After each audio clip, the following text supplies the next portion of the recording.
Putin की ताकत है जिसने ईरान का हौसला भी बढ़ाया हुआ है। ईरान में अब एक ऐसी फोर्स को युद्ध के लिए तैयार कर लिया गया है जिसका मुकाबला करना ना इजरायल के लिए आसान होगा ना ही अमेरिका के लिए। इस फोर्स ने ईरान इराक युद्ध के दौरान कई मोर्चों पर सद्दाम हुसैन को चौंका दिया था और अब यही फोर्स इजरायल और अमेरिका को डराने लगी है।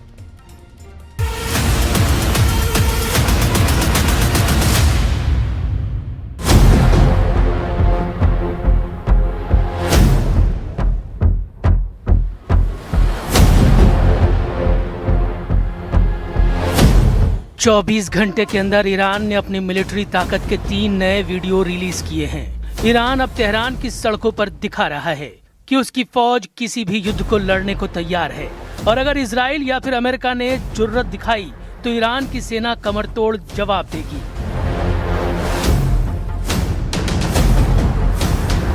यह है ईरान की बसीज फोर्स। इस फोर्स में फौजी नहीं आम लोगों में से भर्ती की जाती है और इस वक्त बसीज फोर्स को एक्टिव करने का मतलब है कि ईरान एक बड़े युद्ध की तैयारी में लग चुका है। बसीज का नया वीडियो ऐसे वक्त सामने आया है जब ईरान की हर ताकत, उसका हर हिस्सा इजराइल और अमेरिका के खिलाफ वॉर मोड में जा चुका है। 24 घंटे के अंदर ईरान के 3 कमांडरों ने अमेरिका और इजराइल को बहुत बड़ी धमकी दे दी है। ईरान में ऑपरेशन रूम के नए commander major general Ali Abdullahi ने डराने वाला बयान दिया है। उन्होंने कहा है कि ईरान से लड़कर इजराइल को बहुत बड़ा झटका लगा है। ईरान में ब्रिगेडियर जनरल अली जहान शाही ने कहा है कि इजराइल की सेना पूरी तरह फेल साबित हुई है। ईरान की मिसाइल पावर पूरी तरह से सुरक्षित है और लॉन्च होने को तैयार है। ईरान में army chief major general Amir हत्तामी ने कहा है कि फारस की खाड़ी में ईरान की मर्जी के बगैर कोई हरकत मुमकिन नहीं और खाड़ी से बाहरी देशों की सेनाओं को हटना पड़ेगा।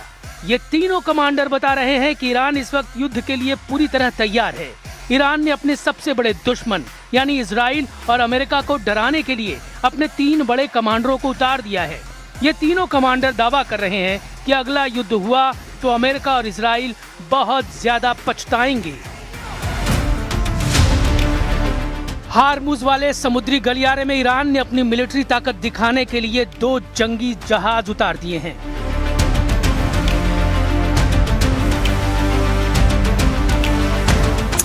इनमें से एक का नाम है कुर्दिस्तान, नाम कब्रिस्तान है और मकसद फारस की खाड़ी में अमेरिकी नौसेना की कब्र खोदना है। तेल के टैंकर को एक हेलीकॉप्टर बेस बनाकर समंदर में उतार दिया गया है। यह ईरान के स्पेशल ऑपरेशन के लिए एक लॉन्च पैड है जिसकी रेंज में पूरी फारस की खाड़ी होगी। इस जहाज को गौर से देखिए, यहाँ हेलीकॉप्टर के लिए हेलीपैड भी है।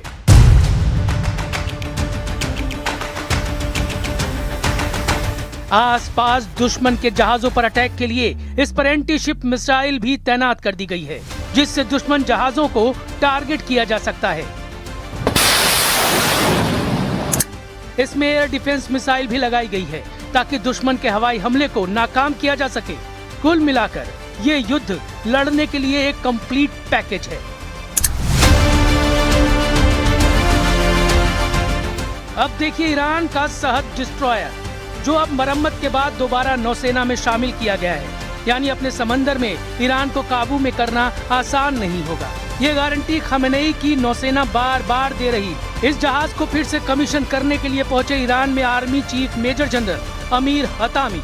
उन्होंने कहा कि फारस की खाड़ी में ईरान की मर्जी के बगैर कोई हरकत मुमकिन नहीं और खाड़ी से बाहरी देशों की सेनाओं को हटना पड़ेगा।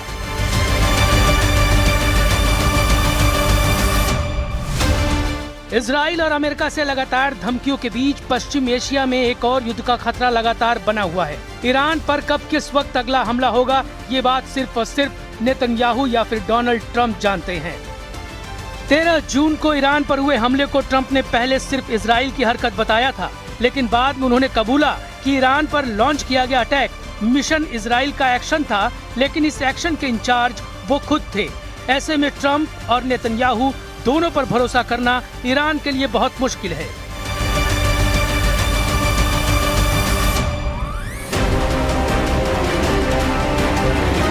यही वजह है कि ईरान अब 2.5 करोड़ लोगों की फौज में मोबिलाइज करने यानी उन्हें युद्ध के लिए तैयार करने का मैसेज दे रहा है। अगर इस बार ईरान और अमेरिका या फिर इजराइल के बीच जंग हुई तो समझ लीजिए कि गाजा और लेबनान के साथ यूक्रेन का युद्ध भी छोटा और मामूली नजर आएगा, क्योंकि अगर ईरान इस ताकत के साथ लड़ा तो या फिर ईरान बचेगा या फिर उसके दुश्मन। क्योंकि पश्चिम एशिया में इजराइल और अमेरिका के अड्डों को बचाना फिर मुश्किल हो जाएगा। ईरान इसका ट्रेलर जून में हुए युद्ध में दिखा चुका है, जब ईरान ने इजराइल पर 550 से ज्यादा मिसाइलें लॉन्च की थी और फिर हाइफा और तेल अवीव के अलावा इजराइल के मिलिट्री बेस भी ईरान का टारगेट बने हुए थे। जून में हुई तबाही की तस्वीरें अब भी नेतन्याहू के दिलो दिमाग पर छाई हुई हैं और ईरान इसकी याद बार बार दिला रहा है।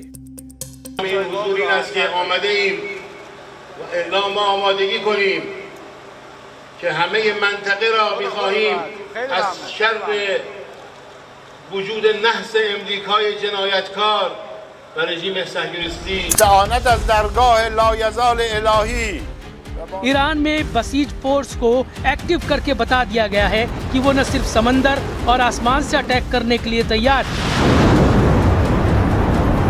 है, बल्कि जमीन पर भी उसके लड़ाके लैस किए जा चुके हैं। ईरान अपनी मिलिट्री पावर के वीडियो लगातार दिखा रहा है। जाहिर है इस फोर्स का टारगेट सिर्फ और सिर्फ नेतन्याहू और ट्रंप के दिमाग में ऐसा दबाव भर देना है जिसके बाद युद्ध का लॉन्च बटन दबाने से पहले वो 100 बार सोचें।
की लीडरशिप को खत्म किया जाना और वहां लगातार कमांडरों पर हमले से ईरान भी घबराया हुआ है। इसलिए उसने बसीज के कमांडर यानी सुलेमानी नंबर 2 को एक्टिव कर दिया है। बसीज फोर्स का कमांडर है ईरान का सुलेमानी नंबर 2। ये ऐसा सुलेमानी है जिसे अमेरिका भी अपना बहुत बड़ा दुश्मन मानता है। ईरान के सुलेमानी नंबर 2 ने तेहरान में इस फोर्स को उतारकर बता दिया है कि खमेनेई अब इजराइल और अमेरिका को दूसरा मौका नहीं देंगे। सुलेमानी नंबर 2 यानी गुलाम रेजा सुलेमानी ने 2001 से 2004 के बीच फज्र डिवीजन की कमान संभाली है। गुलाम रेजा सुलेमानी 2004 से 2006 के बीच ईरान की थल रल्लाह डिवीजन का नेतृत्व कर चुके हैं। इसके बाद 2006 से 2008 तक इमाम हुसैन डिवीजन की कमान भी गुलाम रेजा सुलेमानी के पास रही। इसके बाद अगले 11 सालों तक खमैनी ने ब्रिगेडियर जनरल गुलाम रेजा सुलेमानी को साहिब अज़-ज़मान कोर का नेतृत्व सौंप दिया। 2019 के बाद से सुलेमानी नंबर 2 के पास बसीज फोर्स की कमान है और ये फोर्स खमैनी की बहुत खतरनाक सेना मानी जाती है। ईरान के शहरों में ईरान और इजराइल के खिलाफ गुस्सा लगातार फूट रहा है। ये तेहरान है और यहाँ की सड़कों पर इजराइल का जनाजा घसीटे जाने का ये वीडियो देखिए। ईरान में इजराइल को पूरी तरह खत्म करने की कसम खाई जा रही है। कसम इस बात की कि ईरान मरते दम तक लड़ेगा। इसलिए ईरान की बहुत ही खतरनाक सिविल डिफेंस फोर्स एक्टिव कर दी गई है। इजराइल और अमेरिका के झंडों में लिपटे ये जनाजे नेतन्याहू और डोनाल्ड ट्रंप को दिखाने के लिए तैयार किए गए हैं। खमेनेई की तरफ से मैसेज साफ है, ईरान पर हमला हुआ तो नेतन्याहू और डोनाल्ड ट्रंप को तेल अवीव और वाशिंगटन डीसी में ऐसे ही असली वीडियो मिलेंगे। ईरान की पैरामिलिट्री फोर्स बसीज पूरी तरह से तभी एक्टिव की जाती है जब ईरान पर सबसे ज्यादा खतरा मंडराता है। तेहरान की सड़कों पर बसीज की ऐसी परेड बताती है कि ईरान अब आर पार के मूड में है। उसके सामने बस दो सबसे बड़े दुश्मन हैं, ट्रंप और नेतन्याहू के पुतले बता रहे हैं। ईरान अब अपने दुश्मनों को क्या सजा देना चाहता है।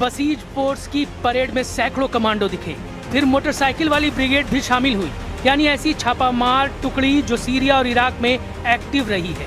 इसके बाद एसयूवी में सवार बसीज फोर्स भी बड़ा मैसेज है।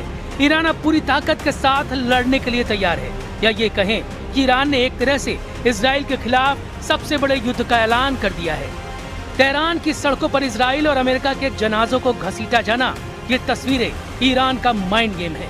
ये बात नेतन्याहू और डोनाल्ड ट्रंप दोनों जानते हैं। अमेरिका और इजराइल में ही नहीं, ये वीडियो अब कई देशों में चर्चा का मुद्दा बन चुका है।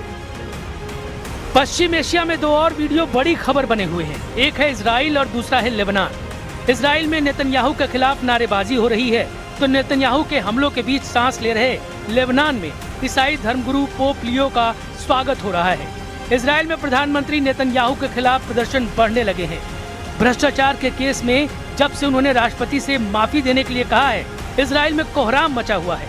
वहीं दूसरी तरफ पोप लियो ने बेरूत पहुंचकर युद्ध खत्म करने का मैसेज दिया है।